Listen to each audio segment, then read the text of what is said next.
Buenos días, mi nombre es Nicolás Andrés Ramírez Galindo, soy del colegio Estela Matutina Chía, Colombia, y estoy cursando el grado de 11º. El día de hoy les vengo a hablar sobre dos temas.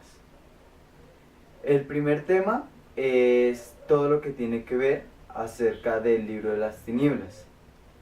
Y el segundo tema es la imprenta, cómo nació, su evolución y los beneficios que han tenido a la humanidad. Después haré un pequeño juicio de valor sobre los dos temas.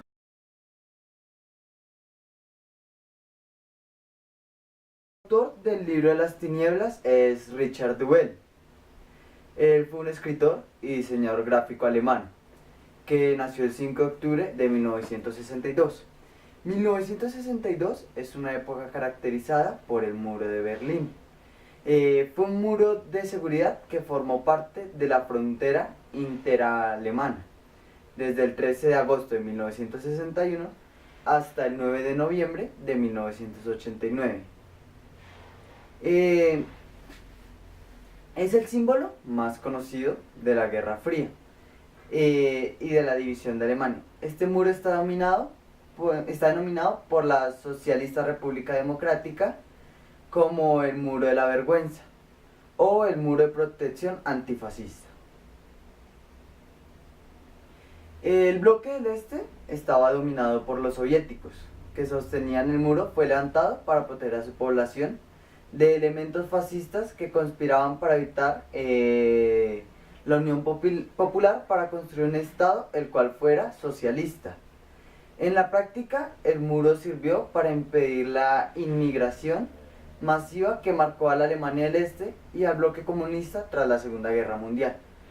Fue un muro de 45 kilómetros que dividía la ciudad de Berlín en dos, mientras que otros 115 kilómetros rodeaba su parte oeste. Es decir, el muro construía la frontera estatal y el enclave de Berlín Oeste. Fue uno de los símbolos más conocidos de la Guerra Fría y de la separación de Alemania. Se desconoce el número exacto de personas que fallecieron al intentar traspasar este muro. La Fiscalía de Berlín considera que el saldo fue de aproximadamente 200 personas, incluyendo 33 que fallecieron como consecuencia de unas minas, de la detonación de minas. Por su parte, el Centro de Estudios Históricos de Potsdam estima que fueron 125 la cifra total de muertos en la zona del muro. Bueno, hablando del autor, Duvel se dedica en este momento plenamente a la escritura, aunque también es aficionado de la pintura, de viajar y de la fotografía. En su juventud, tras titularse de las ciencias empresariales, se trasladó a trabajar a Múnich para una empresa informática. Él logró avanzar su carrera hasta dirigir un equipo de gestión en una empresa muy importante. Aunque él empezó como escritor de fantasía y ciencia ficción para una revista, ha llegado a ser uno de los autores de novela histórica de más éxito de Alemania, con una recepción muy positiva de sus libros por parte de lectores y crítica. La Biblia del Diablo, su libro más conocido, crea una trama de suspenso alrededor del Codex Gigas, un códice real conocido por ser el más grande que se ha encontrado, y por la leyenda negra que lo rodea desde su creación en el siglo XIII. El Codex Gigas es también conocido como Códice de Gigas, el Códice del Diablo o Códice de Satanás. Es un antiguo manuscrito medieval en pergamino creados a principios del siglo XIII. Se dice que está escrito en latín, presuntamente por el monje Germán el Recluso de un monasterio que se encuentra actualmente en la República Checa.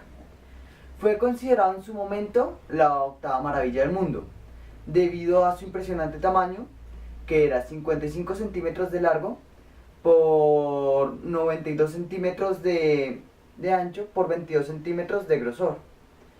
Y su grosor es de 624 páginas y su peso es de nada más que de 75 kilos. Está iluminado con diferentes tintes como el azul, el amarillo, el rojo, el verde y el oro. Tanto en mayúsculas capitales como en otras páginas, las miniaturas pueden ocupar hasta una página completa. Y es uno de los libros que se encuentran en los mejores estados de conservación. El Códex contiene la Biblia, los Hechos de los Apóstoles y el Apocalipsis. Se dice que este libro tiene una combinación de textos que no existe en ninguna otra parte. Está calificado por diferentes profesores de universidades muy conocidas, como Cambridge o Oxford, como un objeto de lo más peculiar, extraño, fascinante y a la vez inexplicable. Su precio no se puede calcular y ha sido robado una gran cantidad de veces y guardado en secretos por un emperador del Sacro Imperio Germano. La leyenda señala que el autor del Codex Gigas fue un monje benedictino que había sido condenado a ser emparedado, vivo por una grave ofensa que hizo hacia el monasterio. Él, a cambio de que no le hicieran su condena, dijo que iba a crear una obra monumental que honraría al monasterio. Él también propuso que lo haría en una sola noche. La tarea del monje era sobrehumana, por lo que se cuenta que se solicitó la ayuda de Satanás para poder escribir el libro, el cual lo aceptó a crear a cambio de poner en una hoja su imagen. Ciertamente no se trata más de una leyenda, pero sí es cierto que este libro solo lo escribió una sola persona, según los estudios de caligrafía.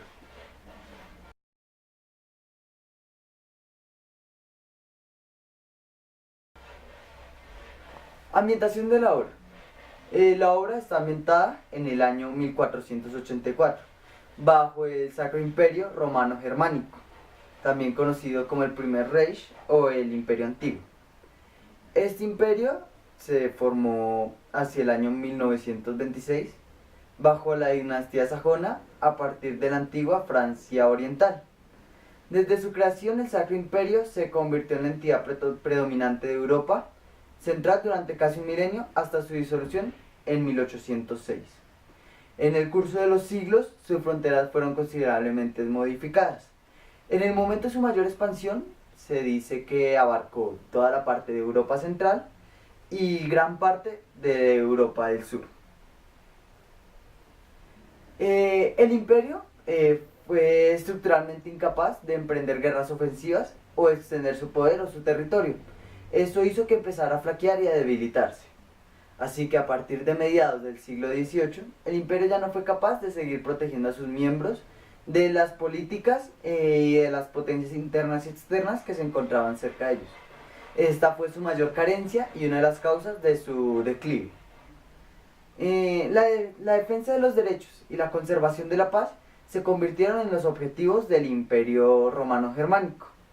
Pero las guerras napoleónicas y el establecimiento de la Confederación del Rin demostraron la debilidad de este Sacro Imperio, el cual se convirtió en un imperio incapaz de actuar ante las diferentes adversidades que se le estaban formando. El Sacro Imperio Romano Germánico desapareció el 6 de agosto de 1806, cuando Francisco II renunció a la corona para seguir siendo el emperador austriaco, debido a las sumas derrotas que había sufrido gracias a Napoleón I.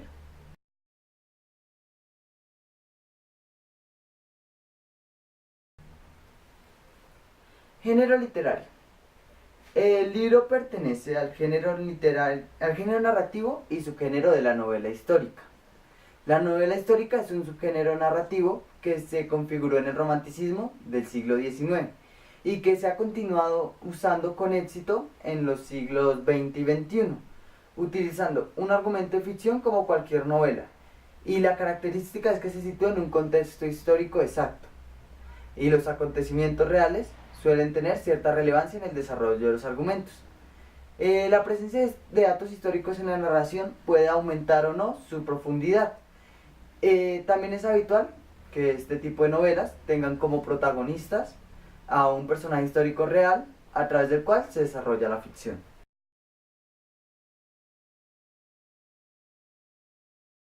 Los personajes de la historia. En la historia tenemos 4 personajes principales. El primero es Quirrell. Quirrell es el aprendiz del maestro Lucas. El maestro Lucas es un impresor, el cual viaja de pueblo en pueblo imprimiendo libros. Wolfgang es un burgrave de un monasterio que estaba como prisionero de los espías rusos. Él logra escapar gracias a Quirrell y Anna. El maestro Lucas es el profesor o maestro de Quirrell. Él quiere enseñarle a leer, pero hasta ahora están aprendiendo el alfabeto. Anna es una gran amiga que se unió cuando Quirrell tuvo que dejar su camino con el maestro Lucas para poder entregar el libro de las tinieblas. El burgrave Friedrich von Sabrau es lo que hace parecer el villano de la historia. Él busca detener que Quirrell entregue el libro y lo quiere solo para él, por una misión que le pidió el arzobispo.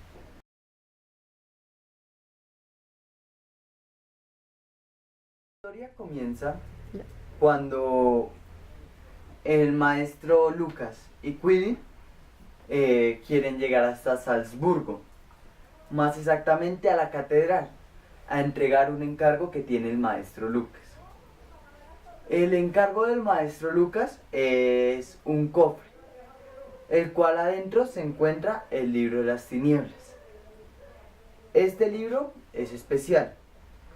Se dice que un demonio hace años inmemorables lo trajo a la tierra, y el nombre de cualquier persona que sea escrito allí pasará enseguida al infierno después de muerte, o sea, no tendrá un juicio justo.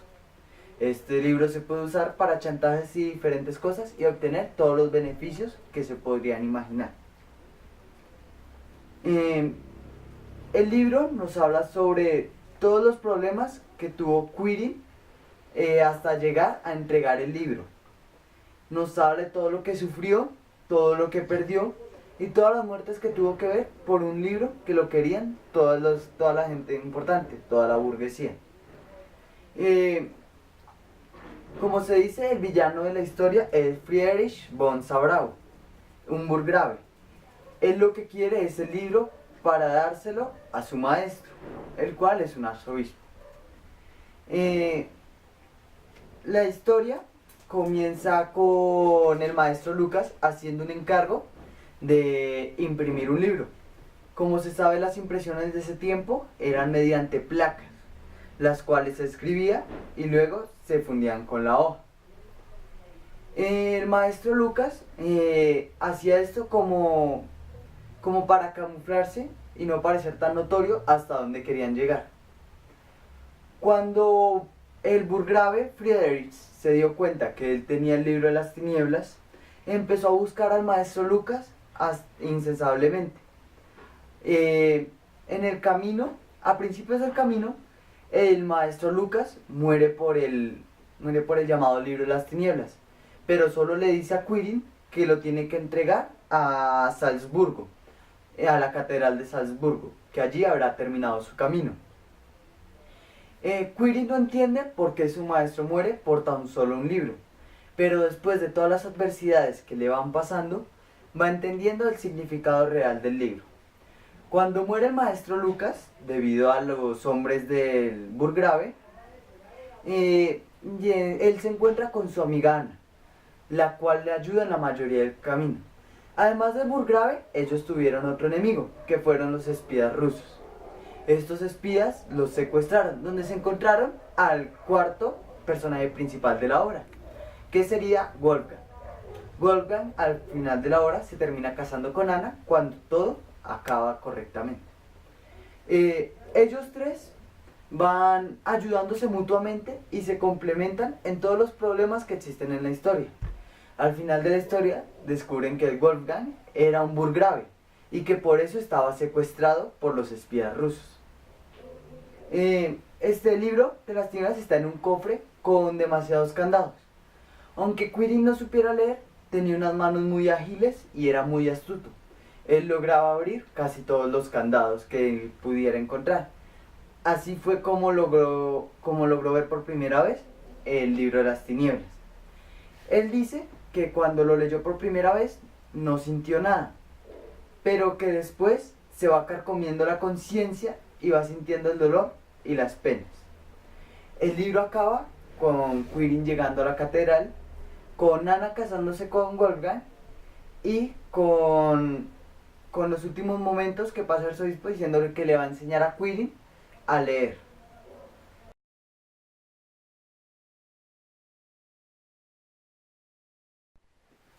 El segundo tema del que vamos a hablar es la imprenta, su evolución, su historia y qué es. Vamos a empezar por qué es. La imprenta es un método mecánico destinado a reproducir textos e imágenes sobre el papel, tela u otros materiales. En su forma clásica consiste en aplicar una tinta, generalmente oleosa, sobre unas piezas metálicas para transferirla al papel por presión. Aunque comenzó como un método artesanal y divertido, su implantación trajo consigo una revolución cultural y a la vez trascendental. Más modernamente, la evolución de diversas tecnologías han dado lugar a diferentes métodos de impresión y reproducción como son la flexografía, la serigrafía, el hueco grabado, el alto grabado, la fotografía heliorítica, la fotolitografía, la litografía, la impresión offset, la xerografía y los métodos digitales.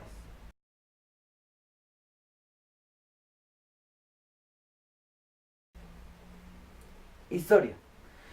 Ya los romanos habían tenido sellos que imprimían hojas de inscripciones sobre objetos de arcilla alrededor del año 440 a.C. y el 430. Entre 1041 y 1048, Bicheng inventó en China un tipo de papel de arroz y el primer sistema de imprenta de tipos móviles, a base de complejas piezas de porcelanato en las que se tallaban caracteres chinos. Esto constituía un complejo procedimiento por la inmensa cantidad de caracteres que hacía falta para la escritura china.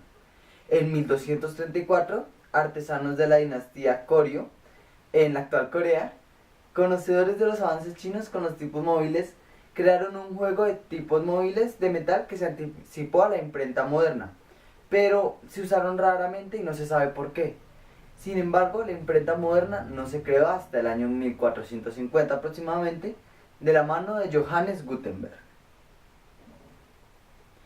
En la antigua Europa, muchas personas y poblaciones pretendieron ser parte de este arte, aunque las opiniones apuntan a que fue el alemán Johannes Gutenberg el creador de esto, por las ideas que tenía y la iniciativa de unirse a un equipo de impresores, lo que lo apoya como el impresor de la tipografía. Existen dos documentos subsecuentes que le atribuyen la invención, aunque curiosamente no consta el nombre de Gutenberg en ningún impreso conocido. Ante la controvertida historia aparecieron a disputar la gloria llamado padre de la imprenta. Los dos nombres del alemán Menstelling, impresor de Strabusco, el italiano Panfilo Castaldi, médico y después tipógrafo en 1470, el italiano Aldo Manuzio y Lorenzo de Coster de Haarlem, o sea, los Países Bajos, lo que sería Holanda, cada uno tiene un monumento en sus respectivas localidades. Sin embargo, perdieron el pleito definitivamente los partidarios de Menteldi y Castaldi.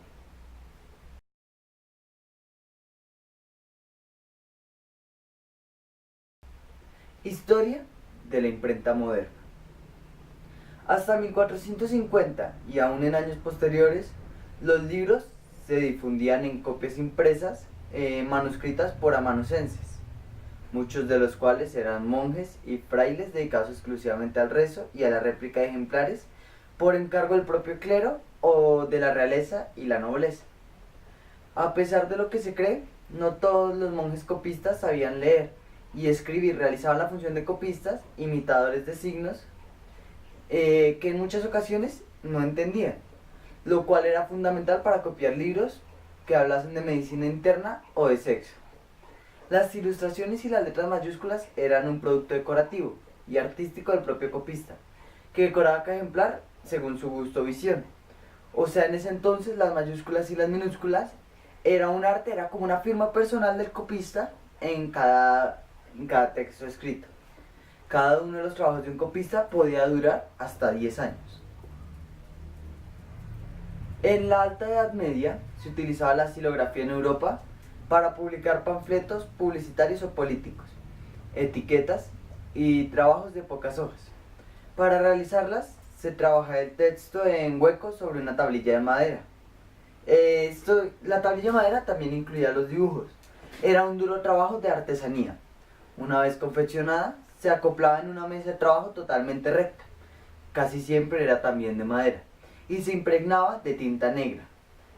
Solo existía azul y rojo, eran los únicos tintes. Después se aplicaba el papel con un rodillo y se fijaba la tinta. El desgaste de la madera era considerable, por lo que no se podía hacer muchas copias con el mismo molde. Este tipo de copias se le dio el nombre de xilografía. Cada impresor fabricaba su propio papel. Como ustedes saben, existen diferentes papeles en la época antigua. También existían las marcas de agua o a modo de firma del impresor. O sea, la diferencia entre impresor y copista es que el copista copiaba manuscrito, el impresor ya lo empezó a hacer con una máquina especializada. Estas crean una marca de agua y es por la que se conocen de quién era cada trabajo. En este entorno, Johannes Gutenberg apostó que era capaz de hacer a la vez varias copias de la Biblia en menos de la mitad del tiempo que tardaba en copiar una, el más rápido de todos los monjes copistas del mundo cristiano, y que éstas no se diferenciarían en absoluto de las manuscritas por ellas.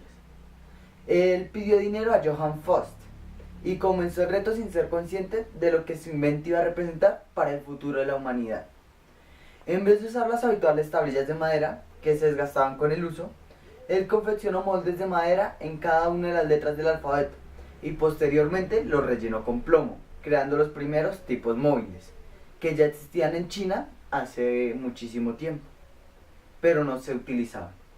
Tuvo que hacer varios modelos de las mismas letras para que coincidieran todas entre sí. En total, creó más de 150 tipos, que imitaban la escritura de un manuscrito. Había que unir una a una de las letras que se sujetaban en un ingenioso soporte, sistema mucho más rápido que el grabado de madera y considerablemente más resistente al uso. Como plancha de impresión, él amoldó una vieja prensa para uva a la que sujetó el soporte con los tipos móviles, con el hueco para las letras mayúsculas y las minúsculas. También con los dibujos. Esto posteriormente sería añadido mediante el viejo sistema xilográfico y terminado de decorar de forma manual. Lo que Gutenberg no calculó bien fue el tiempo que le llevaría tomar esta maratónica acción, por lo que antes de finalizar el trabajo se quedó sin dinero. Él volvió a solicitar un crédito a Johann Faust y ante la negativa del prestamista le ofreció formar una sociedad. Johann Faust aceptó la propuesta y delegó la vigilancia de trabajo de Gutenberg a su sobrino, Peter Schoeffer, quien se propuso a trabajar codo a codo con él al tiempo que vigilaba la inversión que había hecho Johann Faust a Gutenberg. Tras 2 años de trabajo, Gutenberg volvió a quedarse sin dinero. Estaba cerca de acabar las 150 Biblias que se había propuesto, pero Johann Faust no quiso ampliarle el crédito y dio por vencidos los anteriores, quedándose con el negocio y poniendo al frente a su sobrino, que ya era experto en las artes de la nueva impresión, como socio y aprendiz de Gutenberg.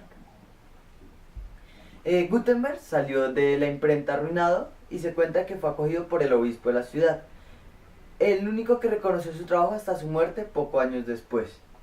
Peter Schoeffer terminó el cometido que inició su maestro y las Biblias fueron vendidas a altos cargos del clero, incluida la Santa Sede, a muy buen precio. Pronto empezaron a llover encargos de nuevos trabajos. La rapidez de la ejecución fue sin duda el detonante de su expansión, puesto que antes de la entrega de un solo libro podía posponerse durante años.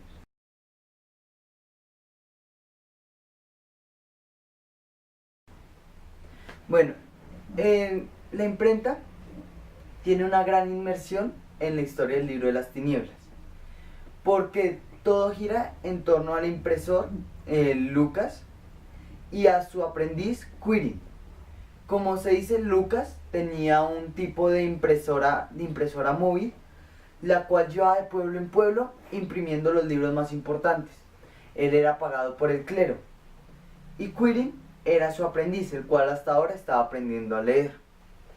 Eh, la imprenta fue como el motor de la historia que le dio un sentido lógico de por qué Lucas había ido a todos esos sitios, por qué conocía tanto y también el por qué tenía un libro así, o sea, un libro tan extrovertido y único como el libro de las tinieblas. En mi opinión personal, el libro de las tinieblas es un libro muy bueno, es fácil de leer, se confunden un poco los nombres porque no son los habituales, ni los nombres de las ciudades, ni los nombres de los personajes. Pero conforme se va siguiendo la historia, uno se va acostumbrando a los nombres y va entendiendo cada uno de los rasgos de cada personaje. Eh, el único tema que no me gustó de la historia fue cómo tomó la muerte de Lucas. O sea, suponiendo que Lucas llevaba tanto tiempo con ese libro, porque apenas empezó el libro, él murió de una forma muy absurda, que es ahogado en el río. Ni siquiera lo estaban ahogando, él se ahogó solo por proteger un cofre, el cual no pesaba tanto como para llevarlo al fondo del río. ¿Ya?